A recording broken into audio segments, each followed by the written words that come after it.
it was the day after we talked. My wife brought home a box of C's candy, so from work. Wow. That was only Tuesday. I mean, this movie that we're talking about now was... I'm not going to say we shouldn't have done something for this anyways, but we should have. One of us should have. Neither one of us were doing anything for this movie. I really wasn't even going to watch it, to be honest with you. I was planning on watching it first thing out of curiosity. I wasn't going to do anything on it because I don't really do recent releases for the show. That's not my bag, but... You're not going to turn down an opportunity to talk horror movies. And this is such an interesting thing. It's become such an interesting thing with these timelines and that, why not? And watching Halloween 18 the other day, that gave me lots to think about. Pretty sure that was the first time since the first time for me. Yeah, for me it was as well. So on this episode of the Culture Cast X Wake Up Heavy or Wake Up Heavy X Culture Cast, however you want to look at it, we're going to be talking about... I don't think we're going to talk too much about the original Halloween. No, there's really no point. Right. Why would we talk about a movie that's good?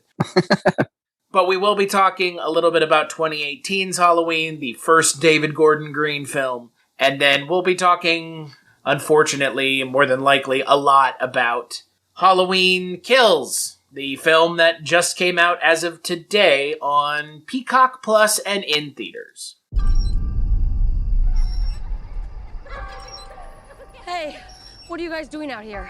It's Halloween. We've been trick-or-treating. Are you alone? There's a creepy man in a white mask. Where? And he keeps, trying to play hide and seek with us. Where did you see him? Look! Run! Go home now!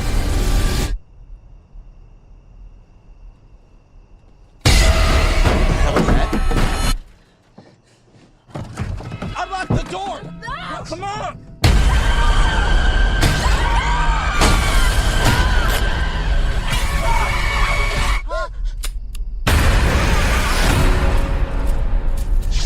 We killed Michael. My grandmother set the fire. No one told you. Told me what? Michael Myers is alive. A man couldn't have survived that fire.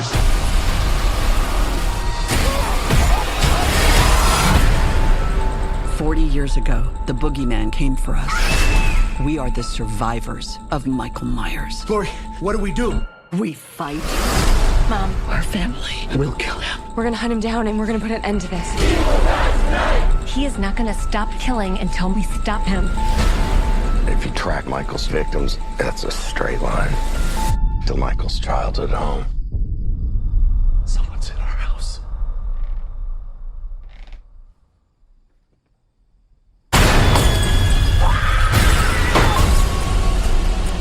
He's coming for me, but I'm coming for him.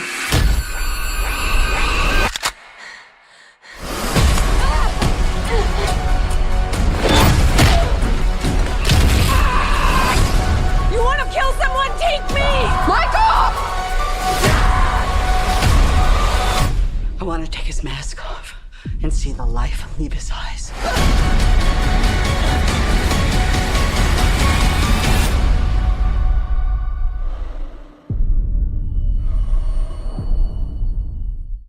And spoiler alert, because I plan on spoiling it, not out of spite. I'm going to spoil it for you fucks. So watch it. It's available. It's in theaters if you're doing that. And like Chris said, it's on Peacock. I am not going to say watch it, so no. If we're giving our thoughts before the spoilers right now, do not watch it. It is not good. It is so bad that my feelings haven't tempered in the last 12 hours since I watched it. The word that kept coming to my mind was it's ugly. That to me is a huge sin when it comes to the original film. It's an ugly movie, but I think the worst sin is it's also a mean movie. And it's mean to no end. Well, that's what I mean by ugly. Okay. I don't mean the look of it. I mean it is not a nice looking It's film. ugly in spirit. Yes. That is disappointing to me because you can't say that about the original, which is what we're going on here. We're dismissing all the other sequels, all the other timelines.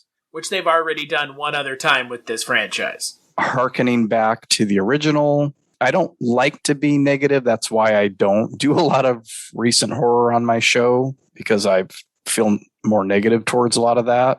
Except if we were talking about Malignant. You know, I had issues with...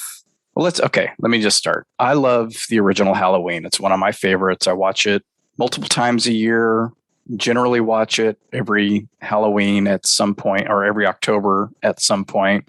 Watched it the other day with my daughter. It was her first time. I was curious to see how it worked for her. It did. I kind of take on this different viewing persona when I'm watching a movie with her. I'm like gauging her response and seeing how things are landing. And, you know, since I know the movie, I can anticipate certain things. And I don't think she was blown away, but she said it was creepy. And I was like, that's how I always felt about it. I mean, it used to creep me out when I was younger. I still kind of can feel that creepiness, especially the daytime stuff with Michael Myers, to me is the creepiest part of the original. It's realistic. You can imagine this happening, and it gets less realistic, obviously, as the movie goes on, and the end, of course. I love it. I really like Halloween 2. I grew up with both of those movies, probably watched them first on TV as a preteen or teenager. And I love Halloween 3, did a whole episode on my first season of that. I wasn't beholden to Michael Myers because I didn't see the first two in the theater. I didn't have this big love for Michael Myers. That's not my thing anyway, as we discussed on Hellraiser. Halloween 3 I liked because it was weird. And there were robots and boobies and all kinds of other strange stuff going on that I really dug. Child murder. I rented that one the most of the first 3 Halloweens. I paid no attention to when they started up again with Michael Myers. Never saw any of those in the theater. Never really rented any of them. I saw H2O in the theater because of my appreciation of Halloween. They got Laurie Strode back. Enjoyed it enough. I don't even know when I realized that they had made another one after that, Halloween Resurrection. And I didn't watch most of those until I did that episode on Halloween 3 and decided, well, I'll watch the whole series so I can have a ranking like people do. And I mean, they're not very good. So I was interested in the reboot of 2018 and watched it. I think when it hit streaming, I didn't go see it in the theater or anything. So I wasn't that interested, obviously, and heard all the mixed reviews by the time I finally watched it and was kind of like, when I finally did. I just think that I don't want to say that people missed the point. It seems like these filmmakers missed the point of Michael Myers. And we kind of talked about this the other day, or at least what I feel the point is. And they actually get to that point in this film, but they kind of ignore it. I don't understand what this one was all about. I'm not sure it knows what it's driving at, to be fair. I'll watch the next one again out of morbid curiosity to see how they wrap this all up. I didn't have much hope for this, but it was still a disappointment. So that's my long intro. I appreciate Halloween's place in the canon of horror and how important it is. But similarly to yourself, if I'm thinking about horror movies, Halloween is a movie that I watch once or twice a year, but it's not my favorite of anything. It's not even my favorite Halloween movie. That would be Halloween 3. Because Halloween 3 is, like you said, it's fucking weird and strange. And it makes choices, real choices, like killing children. And movies don't do that. And having the bad guy win in the end. Well, the Halloween movies do that now. Yeah. That's one of the issues I have, and we can talk about that.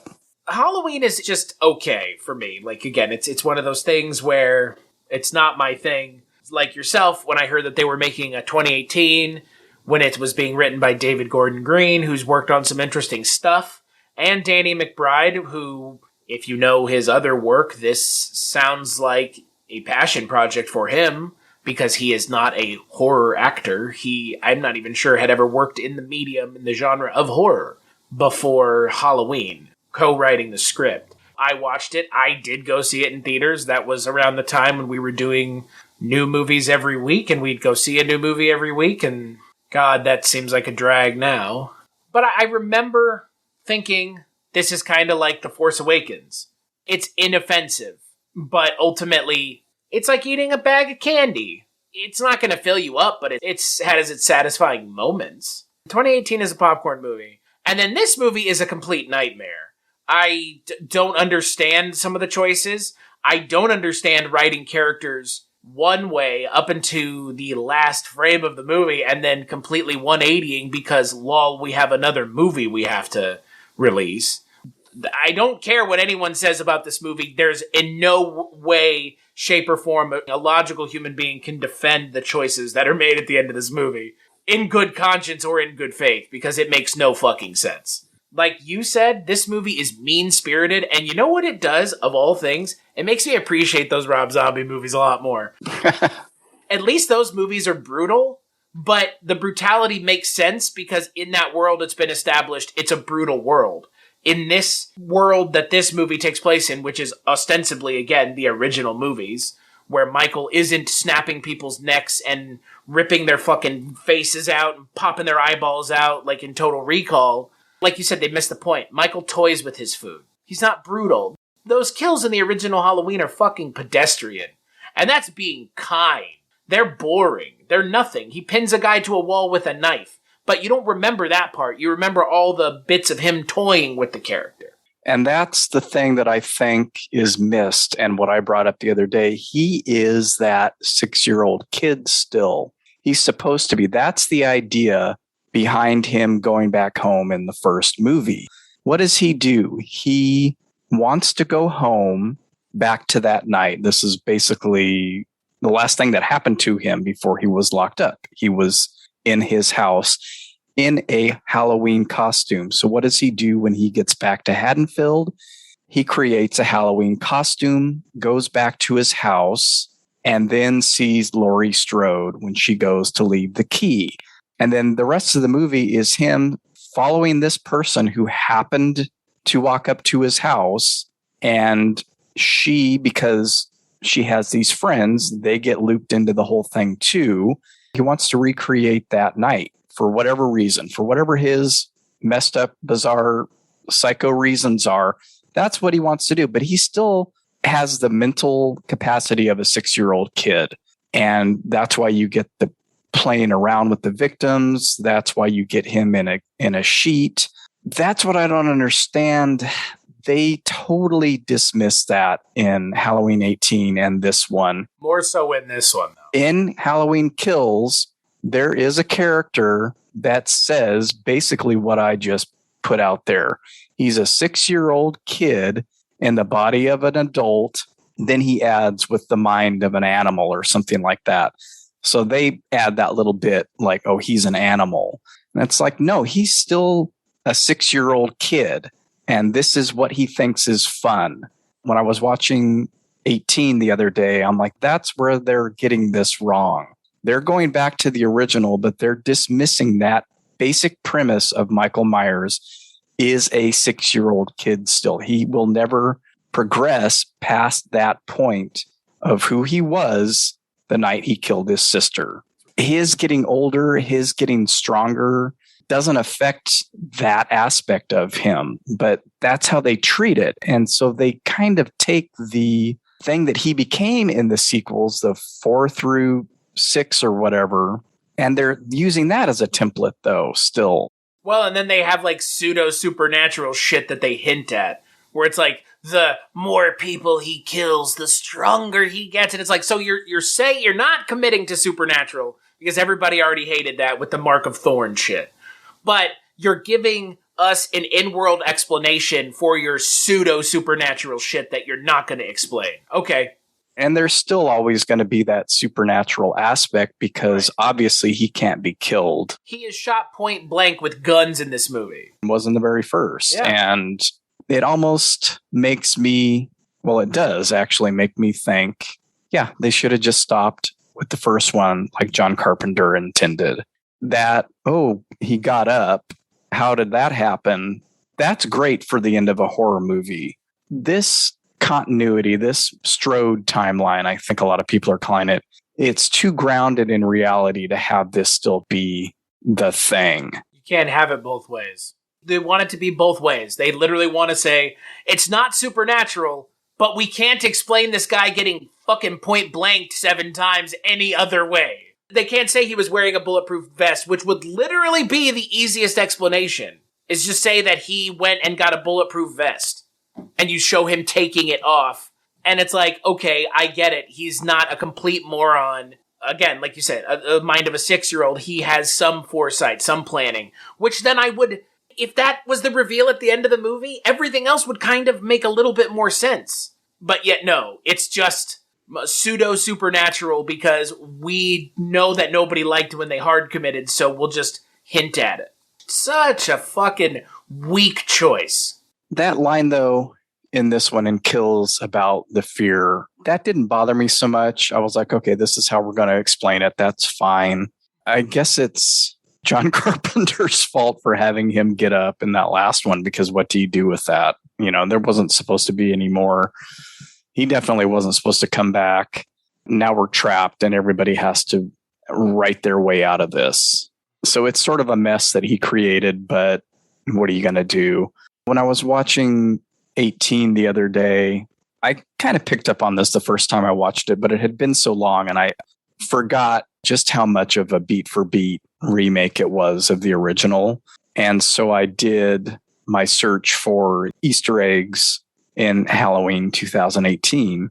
There's like 30, 35 different things that they hit on, not just from the first movie. They hit on all the sequels, the Rob Zombie films, Halloween 3, and it's all basically fan service. And I don't have anything necessarily against fan service in general, but I'm thinking, okay, we're supposed to forget about all this stuff.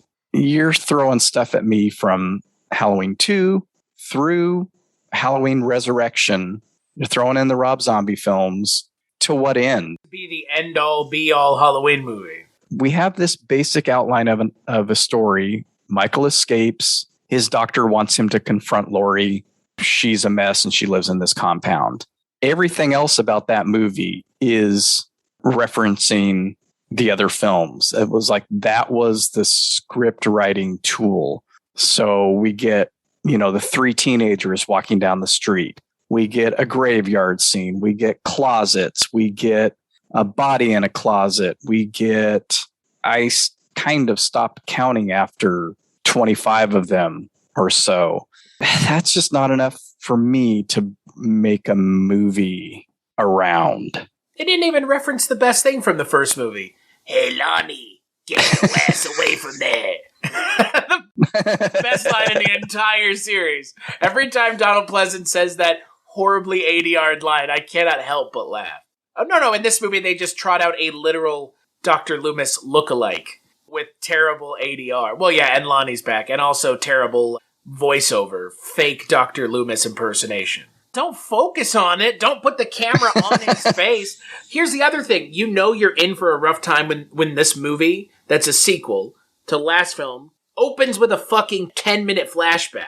God, way to kill the pace of your movie immediately. That was a part that I was curious about. Unfortunately, again, I think it was mishandled, giving Hawkins, we got to give everybody trauma. We got to give everybody this horrible backstory to deal with. That was one of the questions I had when I was watching 2018, because they say, oh, he was the first on the scene. And I'm like, is this a reference to Halloween 2? Because there was no scene in Halloween. The movie ends with Michael getting up and leaving. And I'm thinking, is that the name of the character of Brackett's partner in Halloween 2? And I looked and I'm like, no, it's not. I was curious then when that started happening, when that flashback started happening. Oh, what are they going to do with this? Having it kind of end with him killing his partner was the first indication to me that, oh, this is going to be mean. This is going to be mean and ugly. Boy, wasn't it. That was unnecessary, but we've got to give him trauma. We've got to give him something to have been hanging over his head for 40 years as well. Because, having to fight Michael Myers and see all those people murdered wasn't enough. I like how they point these things out, these faults, and then go forward with them. Like in 2018, Cameron says, what's the big deal? This guy killed 6 people? I mean, that's like a blip on the radar these days. Yeah, it's horrible if you want to try and think about it in real world terms. A guy goes on a killing spree one night. Would it have traumatized a town for 40 years like this? I don't think so. And again, those kills in that first movie are so pedestrian. How could they? It is not like this movie where he's killing literal children, murdering almost everybody he comes in contact with. No, he's just stabs a couple babysitters. I mean, they hang a lantern on it in 2018. One of the characters says essentially the same thing. He's like, well, in this day and age, that wouldn't even be a blip on the radar. Yeah, that's what I was talking about. Yeah, it's no shit. That's the other thing. That's that point, again, that I think they miss. He doesn't do that in the original. He runs into Lonnie at the school. He kind of follows Tommy a little bit. He doesn't fuck with the kids because he is one still. In 2018, yeah, he does. And for no good reason. Well, I mean, how else are you ugly and mean if you don't have children being murdered? Now, mind you, they're murdered off screen. Well, the kid in the truck wasn't murdered off screen. He gets his neck snapped in the truck. Are you talking about in the first movie? I'm talking about in 2018. He kills the kid in the truck. Yeah. He also kills a kid in this movie, too. Oh, yeah, he kills kids in this movie. I expected that because we've already gone there. Jumping back and forth, this made me think of that whole scenario in 2018 where we get this major throwback to Halloween 2 with him picking up the hammer, walking through that person's house. I mean, it's a direct, almost shot for shot of him getting the knife when the lady's making the ham sandwich. But now we have to see everything, and we've got to hammer some gal's brain in and then go pick up the knife and then go walk through another house and kill that woman. It's just like you said, kill whoever he comes into contact with. And that wasn't the point. And that's, I think, what bothers me.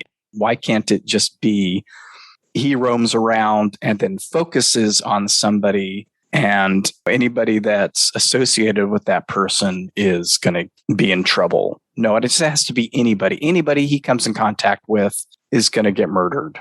Kid, babysitter's boyfriend. I don't get the point of that. It's for the kills. It has to be, because there's no tension. There's no mystery as to why. It's just he's a killing machine. Okay, that's the most boring reason. I think here's the thing that nobody's talking about, or maybe they're talking about it too much that it doesn't matter. That's what the horror bros want. The audience wants this movie and will like this movie because it's got brutal kills. And it brings the brutality back to Michael. And this movie is appealing to a lot of people. It's just not me and you. Now, it's not me and you for reasons that you've clearly stated and I 100% agree with, which is it tonally doesn't fit with the movie that they're trying to pay such hard lip service to. But at the same time, this movie is trying to be its own thing, and by being brutal, it's not just ripping off the original movie entirely. The question I have that I was sitting here thinking about while you were saying all that is, would a movie like that make as much money as this movie did, the first one? No, people wouldn't be into it. That's the problem. The problem, I think, is, to your point, the audiences want something different. And that movie, the original Halloween, being so successful now, if people today watched it, they'd be bored. So they had to make it entertaining for audiences of today. The horror audiences of today. And they know what they want. It's gory, stylish kills.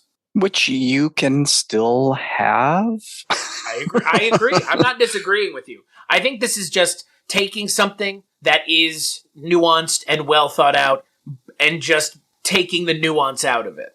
At the end of the day, Halloween is just a movie about a guy walking around town killing people. That's what these two movies are about. The thing that makes Halloween good is the nuance of the way he messes with people, the choices. These movies, he walks around town killing people, and all it's about is essentially each house. You know what I was thinking? Each house is like a level of a video game, and you're introduced to these characters. Michael is the hero of this movie. This is Avengers Infinity War. It really is. Like, watching the movie, all I could think was, there's another movie coming out, which means this movie is going to have to be some sort of blue balls ending, well, which it is.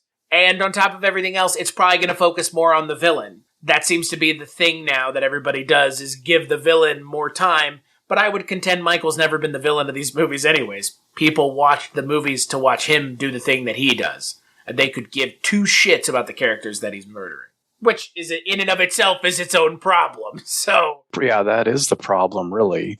But if you don't care about that aspect of it, and you're able to offset that by making a movie with stylish kills that the audience loves, they're going to overlook it. And you know how I know that? Because we've seen that they do. There were some things that I liked about this as far as story goes, and I was happy that they finally had to nix the idea of he's after Laurie. I mean, you get that in 2018 because the doctor sets all that up there. Otherwise, he would have never known where she lived. Well, I would have gone to the jail and quiet nothing. Because I kind of forgot about that between my viewings of the 2018 version.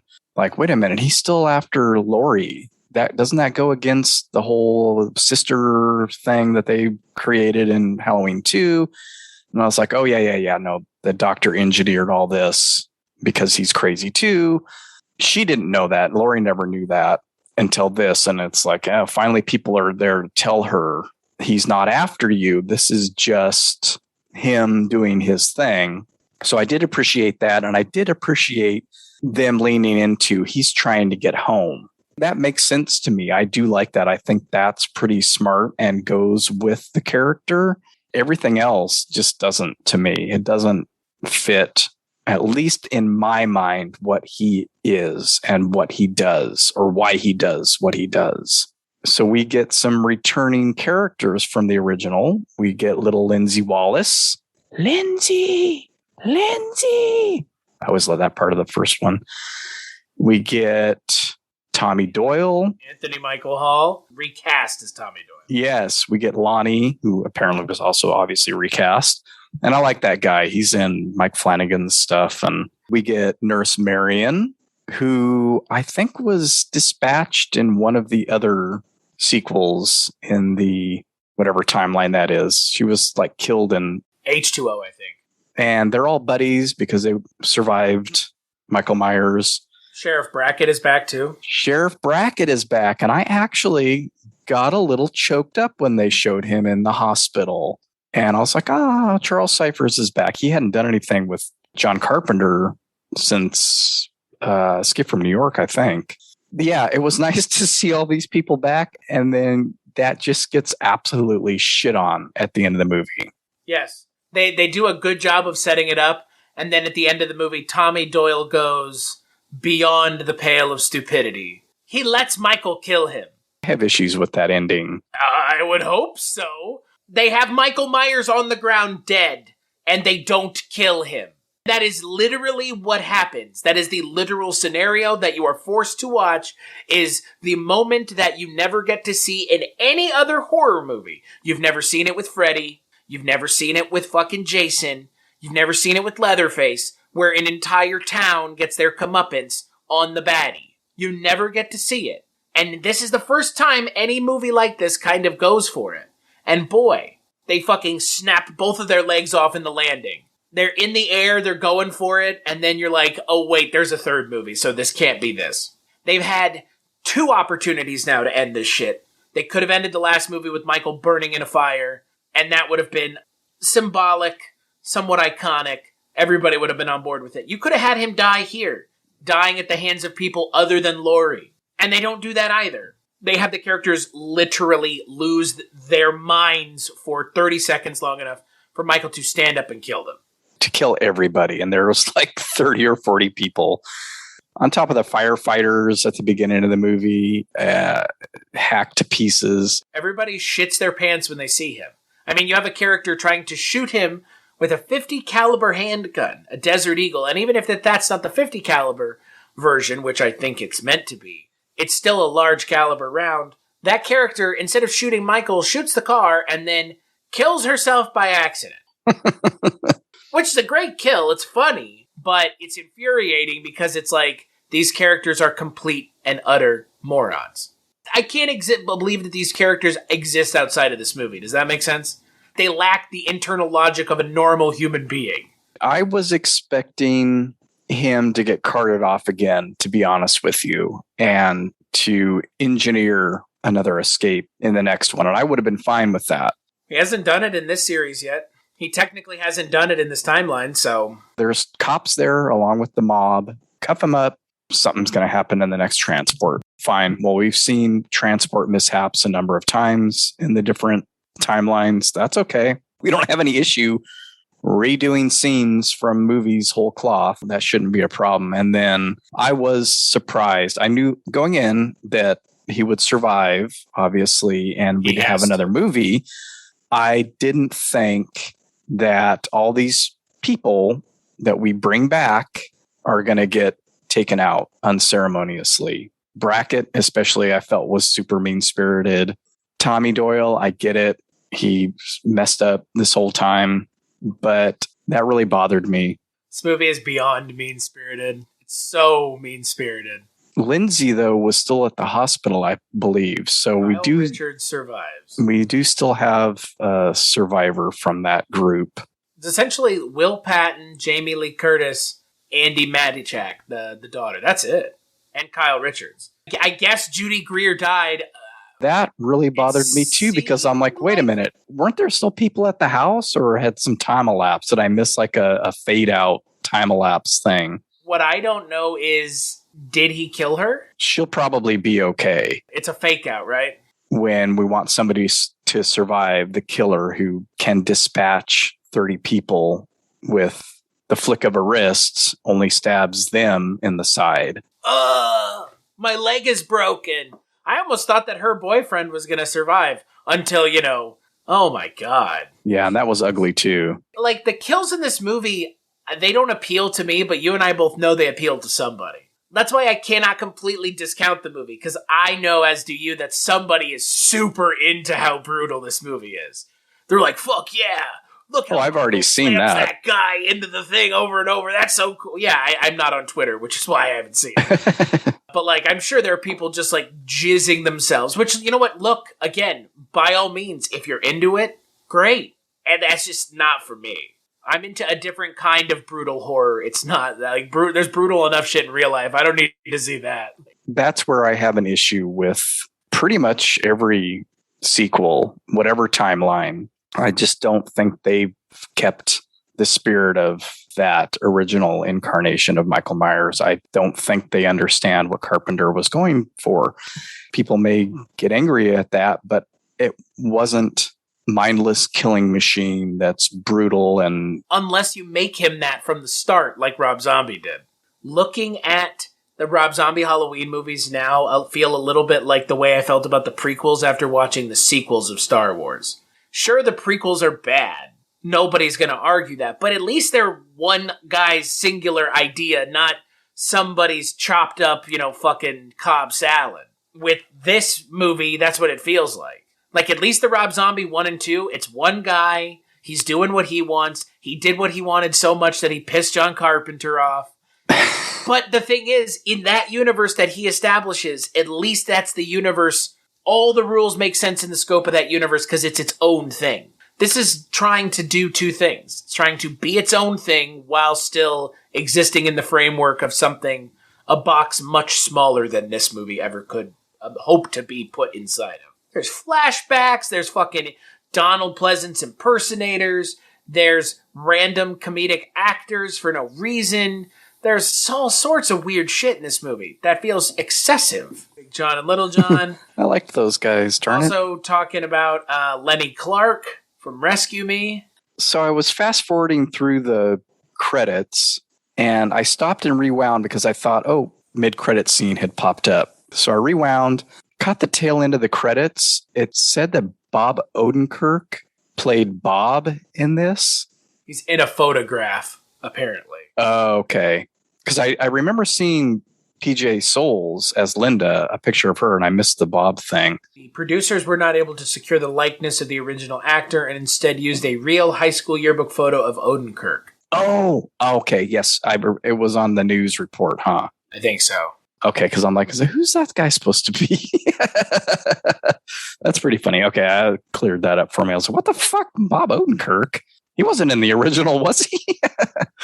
This movie could have benefited from having him in it. He probably would have just been murdered like the rest of the fucking characters. Let's talk about the kills. I know we're not going to do ourselves any service by not talking about them, so we might as well at least talk about them a little bit. If you're into brutal horror kills, this is going to be something that's right up your alley. And there are going to be people that listen to this that are into that. And that's why I'm saying I cannot tell people not to watch this movie. I appreciate it's not for me, but there are a lot of people that watch, what's that, The Kill List? Was that on YouTube? I think this was called.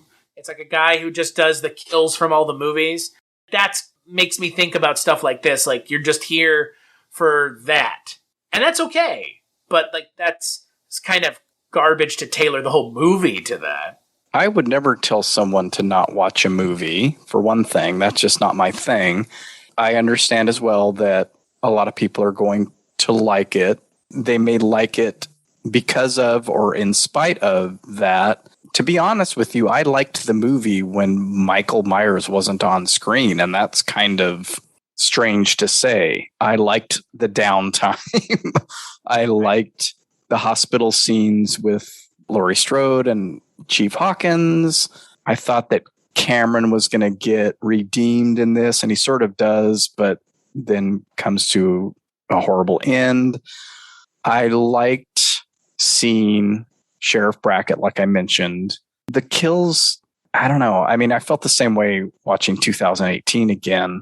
I don't need to see somebody's head get stomped in graphically. I get it. It's meant to look real. It's not cartoony. But this one went even further on the kills.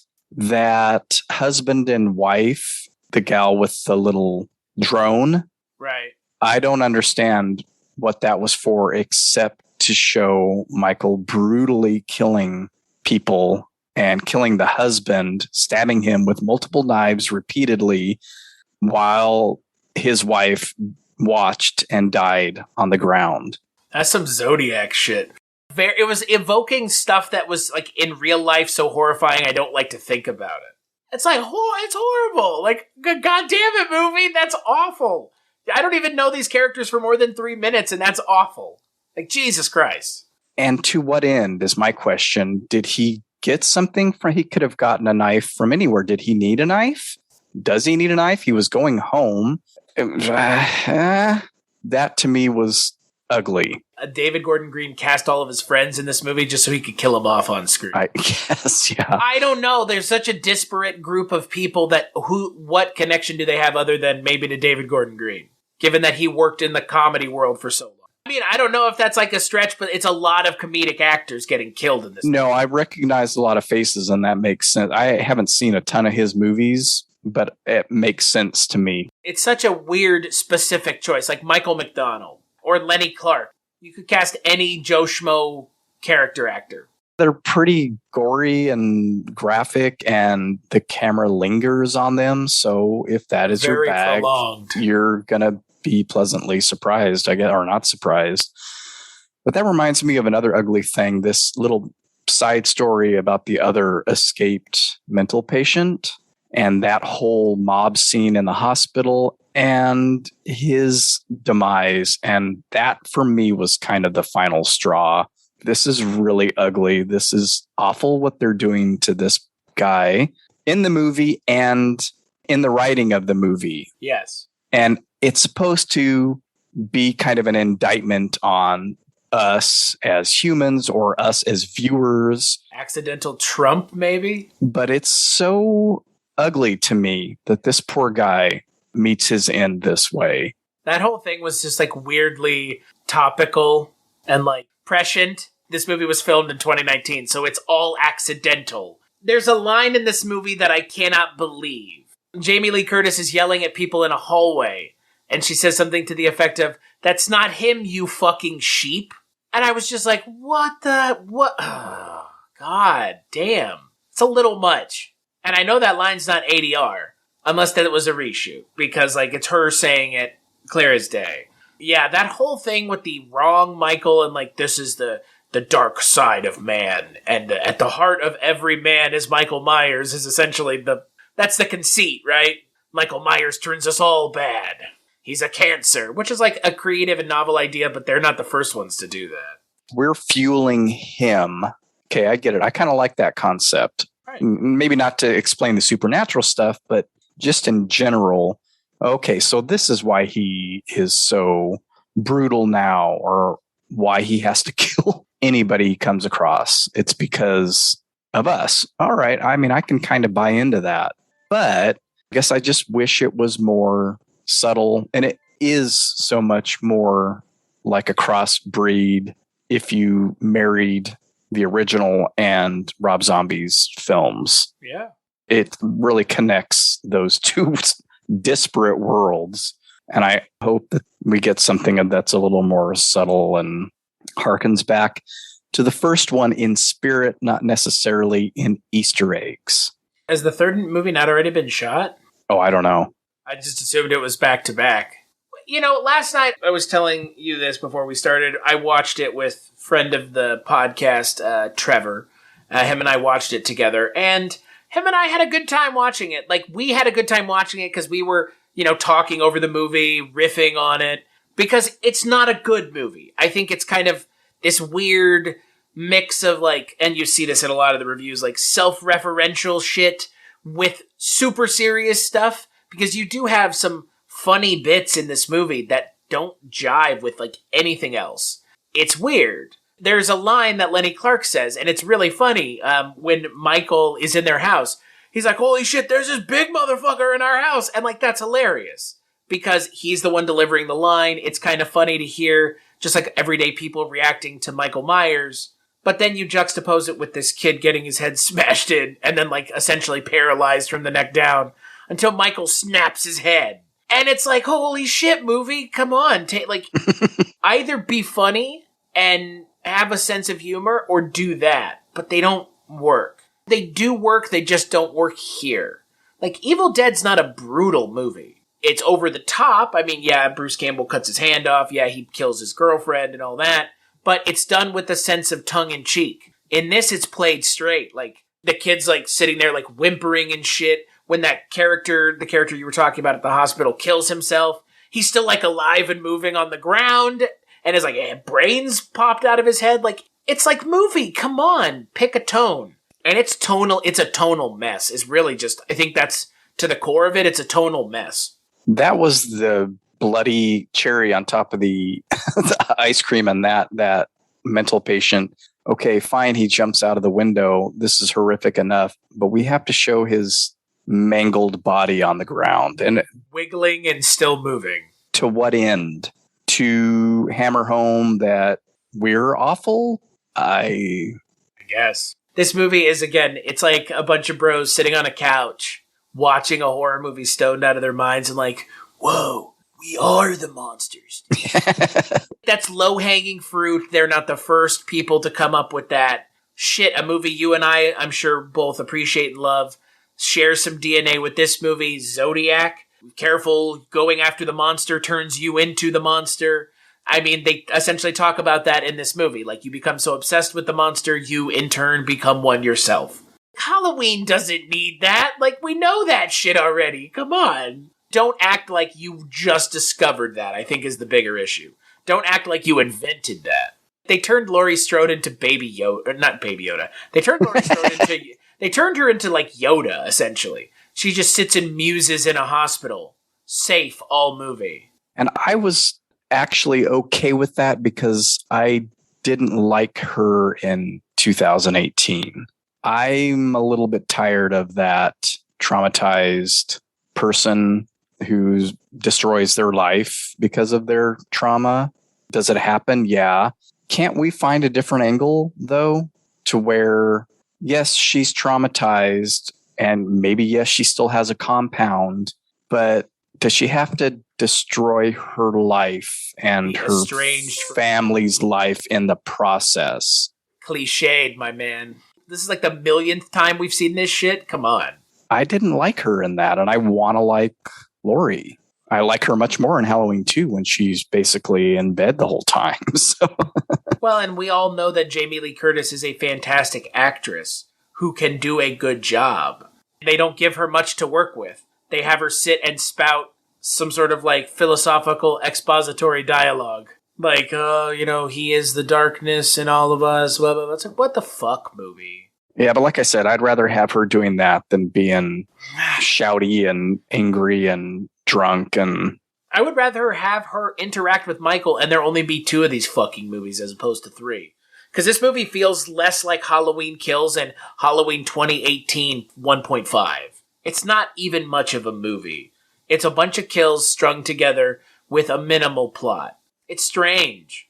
It's strange. That's the thing that I have seen pop up. It's like, what was the point? And if it's to get from point A to point B, does everything have to be a trilogy? Just have 2 of them. Get to the meat of it in the second one instead of it takes half of this movie to figure out what Michael's motivations are. That could be handled in 10 minutes of a second film, and then the rest of the movie is... Give it to a character for exposition in this movie. That's the lazy thing that they did. So much expository dialogue in this movie, it hurts. For something that, to me, should be unexplained. Why does Michael get up at the end? Is he really the boogeyman?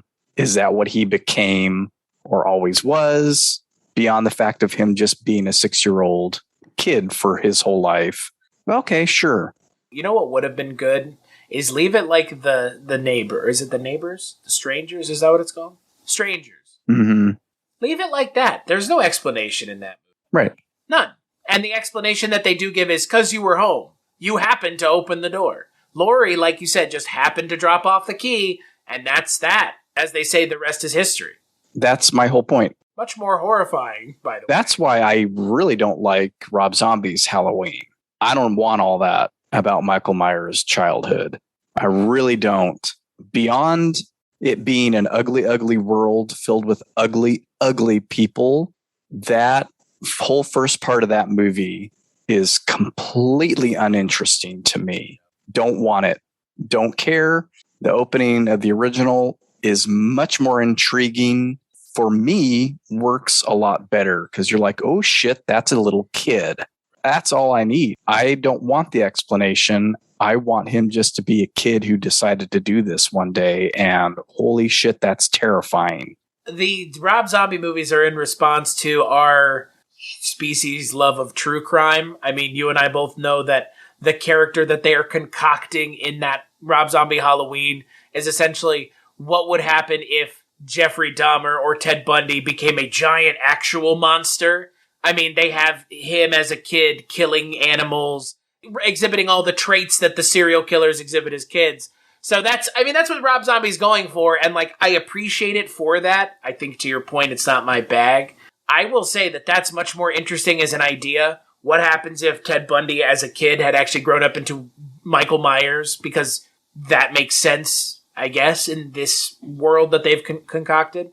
I'd much rather watch that than this at this point.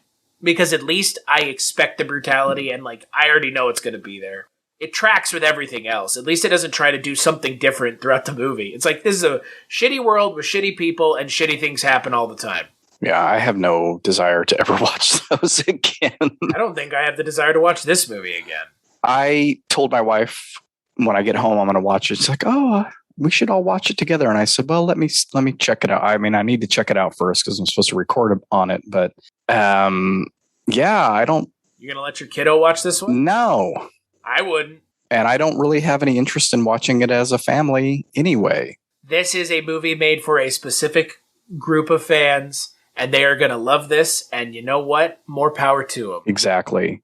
Love it all you want. It ain't for me. And love the fact that it's a Halloween movie. It's a mainstream property getting that kind of attention. I like that, but I'll tell you what. Oh, are you going to say the same thing I was? This is the thing that I like about these and the previous timelines and the Rob Zombie films. I hope that, and I know he does, I hope that John Carpenter got the biggest fucking fattest check for this shit. Yeah. And it can buy more video games and more musical equipment and more cigarettes to enjoy the end of his life, because that's all it is to him. And I appreciate that. And I'm happy for him. Isn't that the greatest part about all of this? He is just like us. That's the one thing I take from all of these movies. I know that he gets a big fucking fat check. John Carpenter is a nerd like the rest of us. He loves making music and playing video games. It's amazing. And I wish Deborah Hill was still here to also get a big fat check, but I hope her family does. Oh, I'm sure they do. So good for them as well. And you know what? Also, like Jamie Lee Curtis, good for her. Right. Realistically, at the end of the day, good for Jamie Lee Curtis, because, like, yeah, sure, bringing Kyle Richards and Nancy Stevens back is fun. Glad they got a paycheck as well. But, like, Jamie Lee Curtis still making buku bucks now? Like, come on. 3 movies as the lead, as essentially a character actor? Come on. That's fucking great.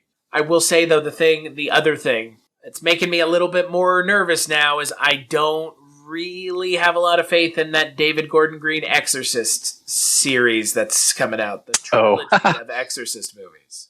Yeah, I forgot about that. We'll see. I don't. There's a lot more room to go with because the boundaries are much more narrowly defined. You would hope that they would just say, fuck the boundaries and do whatever the hell they want, which I hope is what they do. Don't do a sequel to The Exorcist, please. Don't try it. God. Have you seen that Exorcist TV show? Yeah, I watched both seasons, I believe. First season's pretty good. I enjoyed it. I was like, ooh, this is some creepy shit. That twist where, the twist, I won't ruin it. People should watch it. The big twist I thought was pretty well done. I didn't see it coming. I didn't either. Okay, cool. I was very surprised. I was like, oh, okay. Got it. Yeah. Nice. Yeah. Which they abandoned in the second season, but it still had some nice creepy stuff in it. Does the second season not have anything to do with the first season? It's loose, very loose. It's basically the priests going out. It's kind of, have you ever watched the show Evil? Is it kind of like, no, but I've seen the X-Files? Kind of the same idea. Buddy series, them going, they're the characters now of the show. Yes, basically, yeah. I mean, they were the best, they were the second best part of that first season. It was good. Now with this David Gordon Green Halloween movie coming out, I'm a little trepidatious about it. I mean, I don't know. I think he loves the material. You don't get involved with this kind of stuff at this point in time where people make movies unless you love it. The other thing is, like, he's not had no association with horror, right? I mean, David Gordon Green wasn't a horror director before Halloween, which was everybody's kind of weird thing, was like, Danny McBride and David Gordon Green, Eastbound and Down, are making a horror movie? Like, okay. Yeah, so much so that some places were reporting that it was a different Danny McBride, and there is another Danny McBride who is a writer. And so for a while there, I was like, oh no, it's this guy. And then I was like, wait a minute, but David Gordon Green has worked with the other Danny McBride, so why would it be? Yeah. It was a little strange. Ultimately, that probably having him in that writer's room explains a lot of the movie's weird shit. Just think about the people that are in that writer's room. David Gordon Green, Danny McBride, and Scott Teems. And I think that's the same... Is that the same writing trio from the first movie, or was it just... No, it's a different guy for the first movie. I don't think at this point there's any way David Gordon Green doesn't direct the third movie, and it's not written by the three of them if it's not already done by now. Like I said, I'll watch it, because at this point I want to see how it ends. Yeah, I want to see how it ends. I'll watch it as well, and... I mean, I don't know that I'll watch this in preparation for that. Oh, God, no. Yeah, I don't know. This wasn't for me. I can say that. But we'll see you a year from now, folks, when we talk about Halloween Ends, because it comes out essentially a year from now, a year from yesterday. I'll just keep my notes that I took today for that, because I don't really plan on rewatching this. Maybe this will be one of those movies that when I rewatch it, it gets better with a second watch, but... Well, that's what I thought was going to happen with Halloween 2018, and it didn't. It just kind of made me angrier.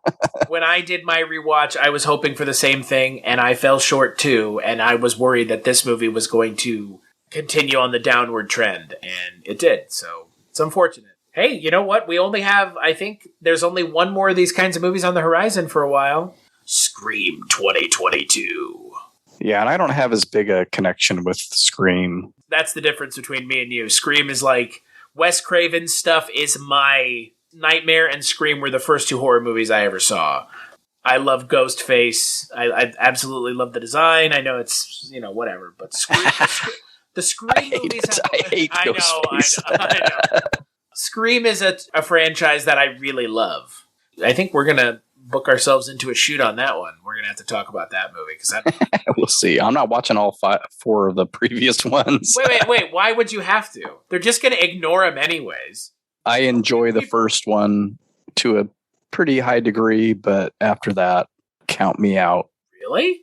Yep. Wow. I don't like any of the sequels. Holy shit. Man. Silly business. That's a hard line. I mean, I get it.